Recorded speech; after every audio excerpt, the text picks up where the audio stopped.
रस प्यायला या म्हणलं माय, अरे रस प्यायला या म्हणलं माय कुठे मालेगाव मा मंडळी, मालेगाव मा उन्हत आणि आपले रस प्यावणी इच्छा होई गई तर आणि जरी उन्हत तर आपल्या बोर्ड दिख ना तर दादा तेच नाही दुकान आहे रसवंतीनं तर बोर्ड लावलं होतं आणि दादा तेच आपण दादा काय म्हणतात हे बोर्ड का लावलेलं आहे तुम्ही?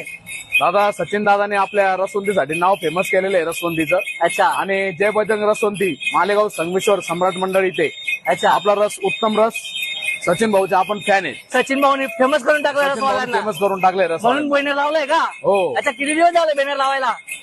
जसं गाणं तयार झाले तसं आपण सचिन भाऊचं बॅनर असं आहे का? फॅन आहे सचिन दादांचे. सचिन दादांचे फॅन आहे आपण. किती जुने आपलं दुकान? आपल्या दुकानाला 80 वर्ष होत आले. 80 वर्ष? हो. जय बजरंग रसवंती मालेगाव संगमेश्वर. पहिले कोण चालवत होतं मग? आमचे काका चालत होते. असं आहे का? हो. तर मंडळी मालेगाव मध्ये जरी उन्हा तर नक्की रस खायला या म्हणलं माय नक्की यायच्या दादा दुकानावर आणि हा व्हिडिओ सचिन दादा कुमार पर्यंत नक्की पोहोचल जात है ना. धन्यवाद. जय खानदेश. जय बजरंग रसवंती मालेगाव.